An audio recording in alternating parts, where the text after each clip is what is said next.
Welcome back everybody, DestinysJesus here. In this video I'm talking on what you should be doing during this 2-week period, basically the off-season or the pre-season, depending on how you want to call it, where the points haven't been reset for Arena, there's not really any tournaments on, and there's not really that much point in playing the game outside to just grind. I'm talking what you guys should be doing to effectively improve during this period of time and make sure that you can be performing to the best of your ability in the actual tournaments when they come out and when it matters. Okay, there's two main things I think you should do during the preseason. The second one I'll be pretty much towards the end of the video explaining how you should be doing it, but the first one is just to go ahead and stop playing Fortnite. Take a break and avoid burnout is the biggest thing, and this will go into something I'm talking about in a second here about the performance peaking that you want to be doing.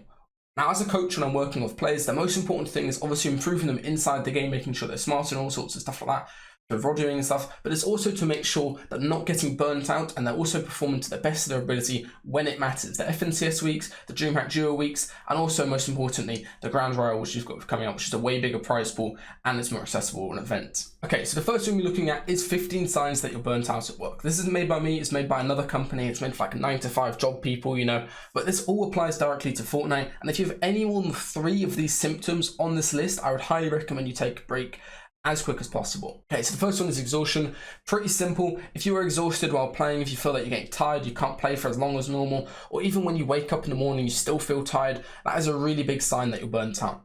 The next one is lack of motivation. This is a really big thing. If you don't have goals that you're working towards, or if you feel like your goals aren't really worth working towards, that is something really important that you need to address, and having a break will help all of that. The next one is frustration and other negative emotions. This is a big thing. If you find yourself getting frustrated or angry while you're playing, just losing a 1v1 gets you annoyed, or you go ahead and die in arena, it really makes you angry, that is probably a big sign that you're burnt out and that you need a break as well. Okay, so these next few symptoms as well that are really important are cognitive problems, anything in terms of your thinking where you don't feel as clear as usual, or you can't really focus on what you're actually doing, slipping job performance. Just ask yourself critically, have I actually been improving even though I'm playing even more? Or have you actually been noticing that you've been playing worse despite the fact that you're still putting the effort in?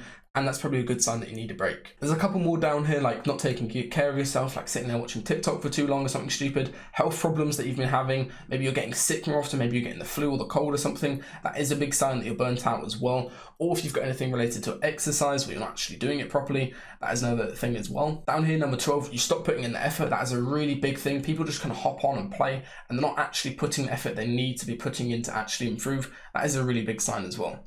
You're totally exhausted, you're not performing well, you're dealing with physical ailments. Again, all symptoms. If you've got more than 3 of any of those 15, I would highly recommend taking a break as quick as possible. And if it's kind of a big one, like you're just feeling totally exhausted or you're just too tired to actually play the game properly, again, that is just a big sign that you need to be taking a break as well. Okay, so right here, I've made a little graph, and this is basically a time graph of how your performance in game is going to be. So you can see over on this left-hand side, this is your performance in game. This isn't like Tayson's, the top level. This is your own personal best. You know those days where you hop on, you're hitting absolutely every single shot, you're hitting the absolute max damage rate, you're hitting all your edits and everything, you're playing like an absolute beast, you get 20 bombs in solo arena. This is what we're talking about, those top level days, and that is ideally where you want to be when it comes to competitions. Now these bottom days are the days where you're kind of hopping on and you're playing your absolute worst, you're hitting the minimum. And you want to be trying to avoid hitting any of these lower end days when it comes to actual tournaments. And you can kind of view that your performance in game is kind of a graph. You're not going to have a day where you just go like this and you go up and down and up and down. That doesn't necessarily happen. What happens is you kind of get these smooth curves where, let's say you start in the middle here and you improve, you're going to have a smooth curve and it's obviously going to start to drop off. And the reason it will eventually drop off after being at the top level is because of something called fatigue.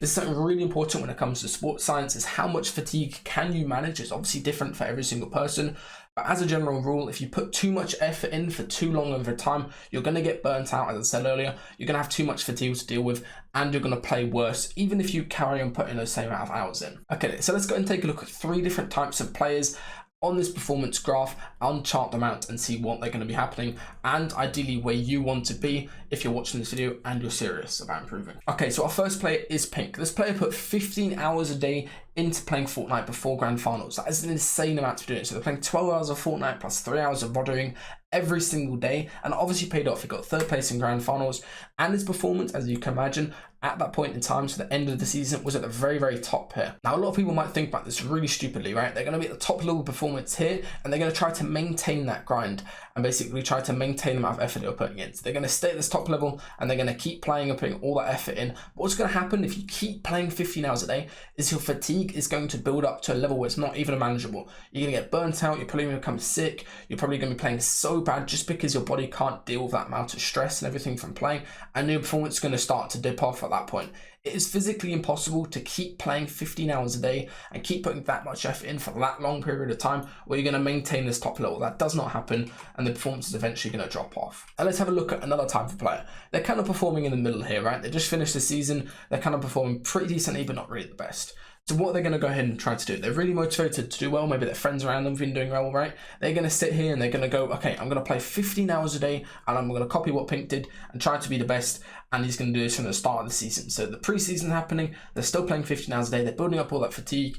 Again, keep playing as much as possible. They get to DreamHack Joes. Doesn't really matter how they do. Maybe they perform well because they've been putting so much effort in and they're performing to the best of their ability. Maybe they get finals or something in this. And as it keeps on going, they're going to try to maintain this performance, but it's going to slowly start to dip off. And that's just because they've been playing too much and you can't maintain this top level here. And they've kind of peaked too early. So they get into FNCS week 1, maybe they get top 250 or something. The next week they're going to end up doing worse. And again, just because they had such a good performance at the start, it's going to slowly start dripping away. And it's not because they're not putting their effort in, right? They're still playing 15 hours a day, but the performance is just slowly dropping off. So now when it comes to grands, they're going to completely drop off and not really perform well at all in those. Okay, so that's basically two types that you want to avoid, is trying to maintain that level of grinding at the very start. Now let's take a look at what you should be doing. So let's say you're coming into the season performing pretty well. What I'd recommend doing, as I've said before, is taking a break. Your performance is obviously going to drop off, you're not be playing that well. It's going to basically flatline and plummet down here. But what's going to happen is you remove all that fatigue, all that stress, all those symptoms like exhaustion that we've been talking about earlier, and you're going to have this really nice fresh starting point where you can start grinding without any fatigue holding you back or any other problems holding you back. So what you can start to do as soon as preseason ends, you can start your grind, right? You can slowly ramp up. You can keep playing. You're going to start building up this ability here. You're going to keep on improving. You get back to where you were earlier, but obviously now that you're going to keep on maintaining this, you can keep playing. Week 1 happens, you perform pretty well here. Week 2 happens, you perform even better. Grands happens, you perform even better. And you can kind of maintain this slight level until Grand Royale. And then obviously you're going to drop off after that. But the most important thing is the fact that you peak where it matters. These two events here are the one that matters if you are serious about doing well in this game. Obviously, these early events like the first show Cash Cup of the season, it is nice to do well in them, but the majority of the times, the people that perform the best in those earlier Cash Cups, one thing I've noticed is they kind of drop off towards the end of the season. And it's not necessarily because they're not putting the effort in, it's just the fact that it's impossible to maintain that top level performance, especially at the start of the season. Obviously in Fortnite there's some other factors. Let's say a team that won a Cash Cup at the start of the season, they're not really going to be performing their best later on because people have VOD'd, they've copied their strats, maybe they're not able to implement new strats and other people are doing the same things. And again, it's just that fatigue that builds up, that prevents you from doing well. Okay, hopefully I've been able to convince you guys to actually take a break from playing Fortnite just so you can kind of replicate what this graph is. It's not an exact science, but trust me, every single player that I recommend taking a break and then building up their playtime ends up performing much better than they did the previous season, just because they have this dip off here where it does not matter. This start of the preseason here does not matter at all. You may as well be sitting there playing another game or not even playing any games at all, and your performance will improve where it matters, which is the biggest thing. Okay, hopefully now I've managed to actually convince you guys into taking at least a 4-day break from the game where you're not really playing too much. Now, what should you be doing after you've taken that break? This is the second part of what I mentioned earlier, is to basically build up a structured routine that's about an hour or so that you can follow every single day. And then from there, once you build up that structured routine and you're following it, you can actually build up how much you're playing every single day, right? So you're not immediately want to be hopping back from a 4-day break into playing 15 hours a day. That's just going to be way too much and you're going to kind of overcompensate for what you've just done. So instead, what you want to go ahead and do is go ahead and take that long break, play about 2-3 hours maybe, and over the next couple of weeks, right, as the arena points get reset, as the preseason comes to a close, right, start ramping up how much you're playing every day. Get some more customs cracking, get some more arena crackings, get into the habit of rodeoing and build up that level of play where you can find a maintainable level. Some players are able to maintain those 15-hour days, whereas some, especially like players like Reason, I've noticed, play a lot better when they only play 7 hours a day, because any more is too much and end up playing a lot worse afterwards. Again, it kind of just comes down to what you can manage as a player. And again, I'd recommend just building up that habit of taking the break every single preseason at the start, making sure you're well rested from playing the game, and then build up how much you can play by following a structured routine and also fix some things outside of the game, right? There's no point being an insane Fortnite player but not being healthy outside of the game, making sure you're exercising, eating properly, or making sure you're drinking enough water, all sorts of stuff like that will help you place and improve as well. Okay guys, I hope you enjoyed this video. I'm going to be applying a lot more of the stuff in the future in my videos as well, so make sure to like and subscribe if you enjoyed the content, and also leave a comment on what you want me to see cover in the future as well.